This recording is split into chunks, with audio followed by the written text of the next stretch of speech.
Conságrate a Dios cada mañana. Haz de esto tu primer trabajo. Por la mañana, oh Señor, elevo a ti mi voz. A tu buen nombre doy loor, con gratitud mi Dios. Buenos días, Señor Jesús. ¿Qué tal, amigos? ¿Cómo amanecieron? Esperamos que todos estén bien y contentos. En este día pidamos al Señor Jesús que nos ayude a ser la sal de la tierra para poder dar sabor a nuestro mundo. Pidamos que obre en nosotros para hacer de este mundo un mejor lugar. Bienvenidos a su programa Buenos días, Señor Jesús.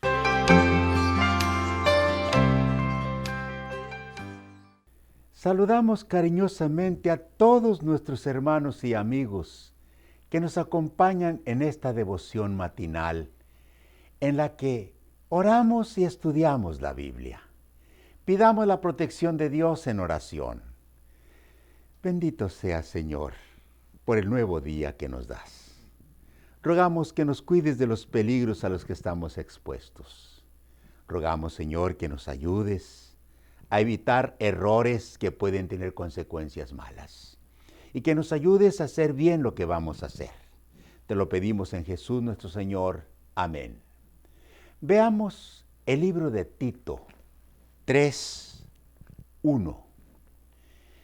Recuérdales que se sujeten a los gobernantes y autoridades, que obedezcan, que estén dispuestos a toda buena obra. Hay muchas naciones que viven en la anarquía, es decir, no se respetan las leyes y reina el caos y el desorden. Por lo general hay leyes, pero no hay una autoridad fuerte que las haga valer, y la injusticia, el abuso, la crueldad y la violencia se establecen como el modo de vivir de la mayoría de la gente. Entonces, la gente pacífica y productiva huye en busca de paz. Se arriesga a perder la vida en el intento de buscar un lugar más seguro en donde sobrevivir. Es muy triste decirlo, pero las olas de migrantes de los países africanos y asiáticos hacia los países de Europa y de los países latinoamericanos hacia el norte del continente no es por gusto, ni por la ambición de alcanzar riquezas, sino porque huyen de la violencia y la inseguridad a la que están expuestos en sus países donde gobierna la ley del más fuerte. Y la razón, la justicia y el respeto por la vida humana no son tomados en cuenta. En nuestros tiempos civilizados, cuando la ignorancia casi ha sido erradicada y casi todos los gobiernos se proclaman demócratas, pues son el resultado de sangrientas revoluciones contra tiranías para establecer la democracia, que se define como el gobierno puesto por el pueblo y para servir al pueblo, ya no debiera existir esta dolorosa y lamentable situación de injusticia, inseguridad y violencia. Pero si no existiera, las palabras de Jesús registradas en San Mateo 24, del 3 al 8, no tendrían significado, porque estaríamos fuera de la realidad. Y estando él sentado en el monte de los olivos, los discípulos se le acercaron aparte diciendo: dinos, ¿cuándo serán estas cosas? ¿Y qué señal habrá de tu venida y del fin del siglo? Respondiendo Jesús les dijo: mirad que nadie os engañe, porque vendrán muchos en mi nombre diciendo: yo soy el Cristo, y a muchos engañarán. Y oiréis de guerras y rumores de guerras. Mirad que no os turbéis, porque es necesario que todo esto acontezca, pero aún no es el fin. porque se levantará nación contra nación y reino contra reino, y habrá pestes y hambres y terremotos en diferentes lugares, y todo esto es principio de dolores. Jesús enfocó las señales del fin del mundo en 4 áreas. La religiosa, muchos predicando en nombre de Jesús, pero engañando a muchos, pues su predicación no está fundada en la palabra de Dios. En el mundo político, inestabilidad social, guerras y rumores de guerras. En el mundo político, nación contra nación y reino contra reino. Y en el mundo económico, hambres y pestes. En el mundo físico, terremotos en diferentes lugares. Si nuestro mundo no estuviera como está, las palabras de Cristo estarían fuera de la realidad. Pero la verdad es que las condiciones de nuestro mundo se ajustan con asombrosa precisión a la descripción que Cristo hizo hace más de 2000 años. Podemos decir que ahora estamos peor que en los tiempos cuando había reyes y emperadores, que mantenían el orden y la paz en sus territorios. Es cierto, los métodos de gobierno eran crueles, se practicaba la tortura y la sentencia de muerte, pero había más seguridad que ahora, cuando los imperios se dividieron en muchas naciones y la mayoría de ellas débiles, incapaces de gobernar con eficiencia y promover el desarrollo social y económico. La Biblia enseña que a pesar del caos y el desorden en muchos países, Dios sigue siendo el supremo gobernante. El profeta Daniel le dijo al emperador Nabucodonosor, rey de Babilonia, en el capítulo 2, 37 y 38 de su libro: Tú, oh rey, eres rey de reyes, porque el Dios del cielo te ha dado reino, poder, fuerza y majestad. Y donde quiera que habitan hijos de hombres, bestias del campo y aves del cielo, Él los ha entregado en tu mano y te ha dado dominio sobre todo. Dios permite que hombres y mujeres lleguen a cargos de autoridad. Pero en el día del juicio, los emperadores, los reyes, los presidentes y todos los que ejercen autoridad sobre sus semejantes tendrán que dar cuenta a Dios por el uso de la autoridad que les fue confiada. En tiempos antiguos se gobernaban por dinastías, es decir, el cargo del rey se pasaba de padres a hijos. Se perdía el trono cuando otro rey más poderoso derrotaba al rey y lo convertía en vasallo o sirviente. Los emperadores eran reyes que gobernaban sobre muchos reyes. Todavía quedan reliquias de las monarquías en algunos países. Por ejemplo, España e Inglaterra conservan sus reyes. Ya no ejercen la autoridad absoluta como en el pasado, pero siguen teniendo influencia en el gobierno de sus países. La democracia nació de las revoluciones de los pueblos que se independizaron de las monarquías. Estados Unidos se independizó de Inglaterra y México de España y establecieron sus gobiernos democráticos y republicanos. Consiste en un gobierno central que ejerce autoridad sobre un grupo de estados en donde hay un gobernador. En las democracias, los ciudadanos tenemos el derecho de votar por quien nos parece el mejor candidato, y el candidato que logra más votos, ese es el que estará al frente del gobierno por un tiempo establecido en la Constitución de cada país. De esta forma, cada nación demócrata tiene el gobierno que merece, pues la voluntad de la mayoría de ciudadanos es la que decide quién es el futuro presidente. Los cristianos debemos ser leales a los gobiernos establecidos y orar por nuestros gobernantes para que Dios los ayude a tomar decisiones justas y ejercer la autoridad con responsabilidad. Y debemos votar después de analizar el perfil de cada candidato y votar por aquel que nos parezca el mejor para desempeñar el cargo de administrar los bienes públicos. Pues en la primera carta de San Pedro, 2, 16 y 17 nos dice, como libres, pero no como los que tienen la libertad como pretexto para hacer lo malo, sino como siervos de Dios. Honrad a todos, amad a los hermanos, honrad al rey o al presidente. Mi amigo y hermano, por miles de años la gente no tuvo las libertades que ahora tenemos. Usémoslas con responsabilidad y demos nuestro voto después de orar por el candidato que nos parece el mejor. Oremos.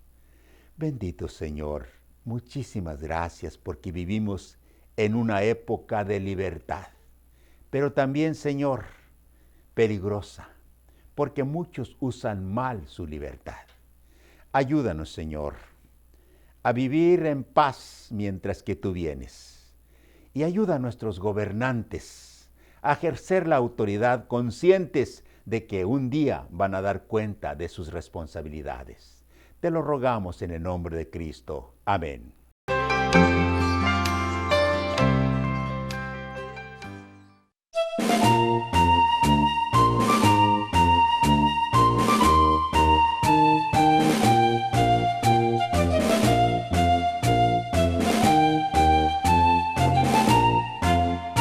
Procura con diligencia presentarte a Dios.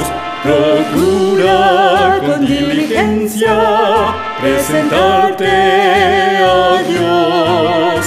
Aprobado como obrero que no tiene de qué avergonzarse y que traza bien la palabra de verdad.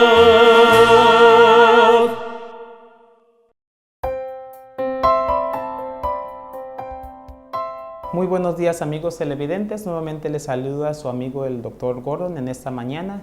Esperamos que hayan podido haber tenido un sueño reparador y al estar iniciando con sus actividades y sus quehaceres, tomamos este pequeño tiempo para compartir con cada uno de ustedes algunos temas de pediatría que esperamos pueda ser de beneficio para usted, su familia o algún otro ser querido.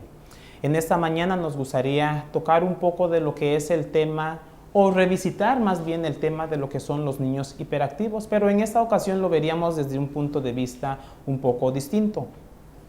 En una ocasión anterior, hace un tiempo atrás, habíamos mencionado acerca de lo que son los niños que tienen el problema de ADD o ADHD. El enfoque o la problemática principal de estos niños básicamente lo podemos dividir en tres áreas, que son dificultad para prestar atención a lo que se está realizando, lo que es impulsividad, o sea que hay cosas que quisieran hacer pero no logran controlarse o esperar a su turno, sino luego van a eso. Y entonces lo que mayormente lo caracteriza, que es el aspecto de la hiperactividad. Esto lo habíamos mencionado anteriormente.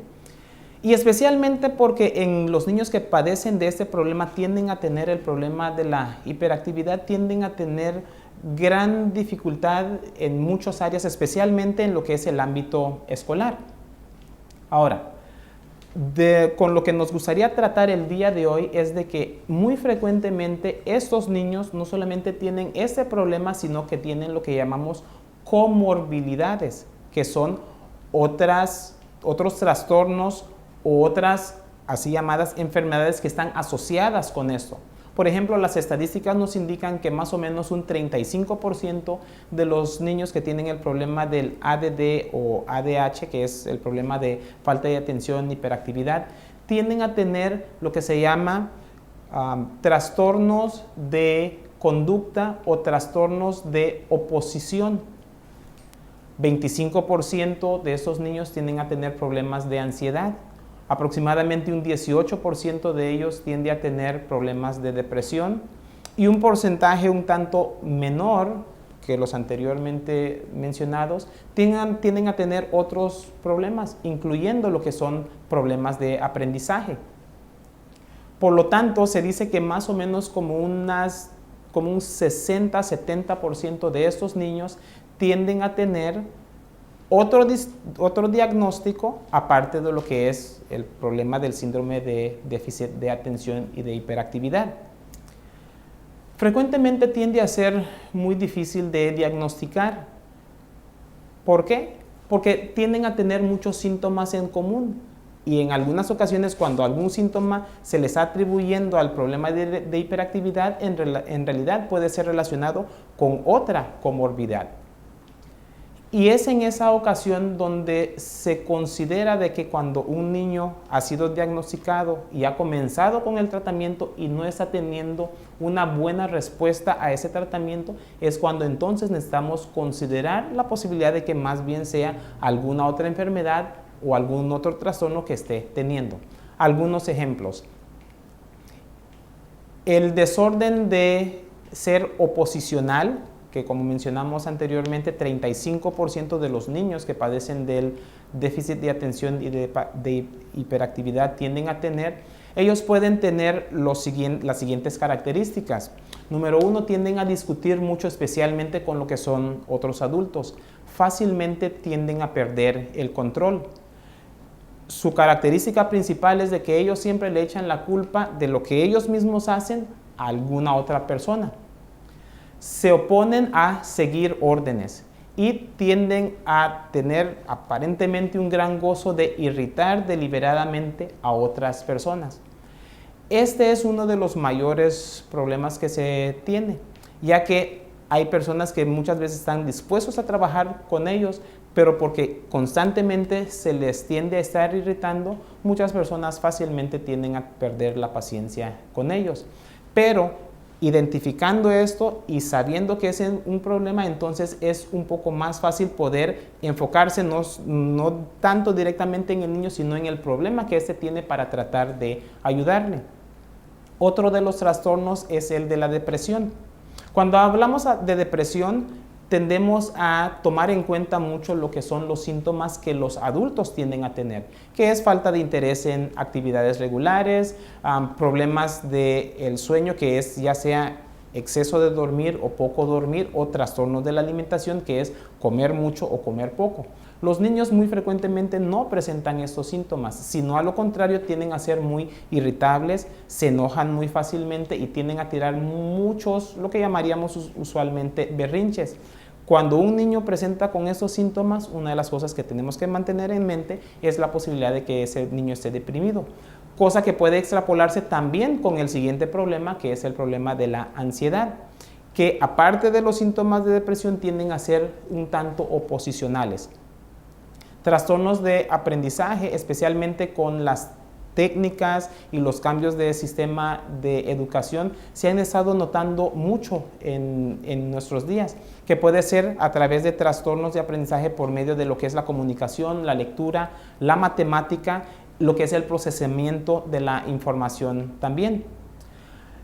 Lo importante es de que se necesita detectar todos estos problemas desde una edad muy temprana, ya que entre más haya pasado un niño o un paciente con este problema, número 1, es más difícil poderlo tratar, y número 2, que es muy importante, la capacidad de que pueda obtener una curación más completa tiende a reducirse entre más tiempo haya pasado con este diagnóstico.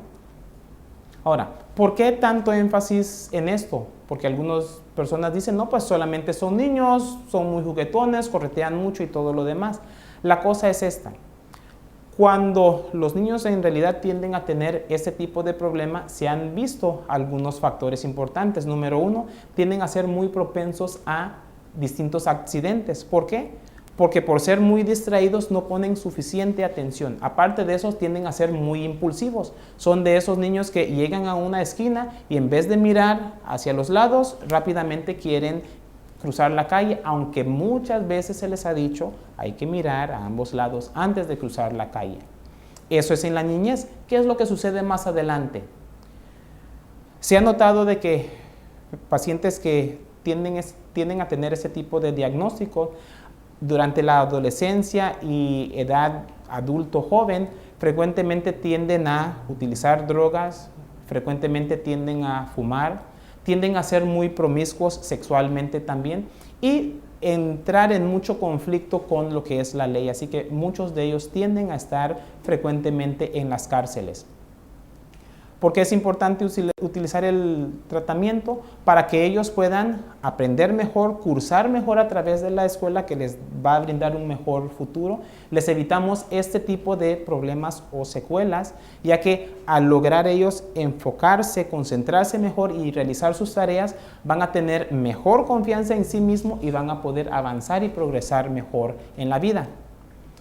De igual manera, lo que se ha visto es de que si no se da tratamiento a estas personas, tienden a tener muchos problemas en lo que son relaciones interpersonales, problemas con amistades, novias y de igual manera cónyuges. Hay un alto porcentaje de divorcio entre ellos. De todas maneras, en la sociedad ya tenemos un alto porcentaje de divorcio, pero cuando sacamos a este grupo y lo ponemos por sí solo, están por arriba de lo que es el nivel de divorcio de lo que es la población general. Y también podríamos comentar lo mismo en relación con lo de poder mantener un trabajo. Estas son personas que muy frecuentemente tienden a estar cambiando muy fácilmente de trabajo. ¿Por qué? Porque tienden a meterse en muchos problemas. El pendiente de muchos padres es de que el tratamiento de esto sea relacionado con una droga. No es una droga, es un medicamento, y los beneficios que presenta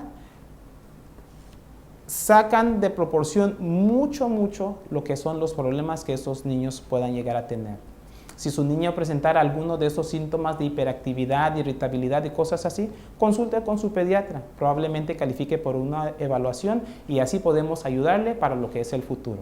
Que Dios les bendiga y que tengan muy buen día.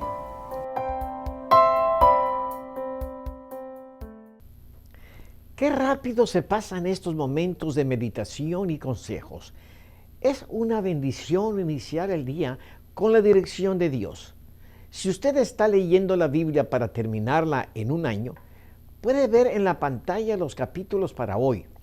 Agradecemos a Dios por todos ustedes y rogamos que les ayude en todos sus planes. Hasta el día de mañana.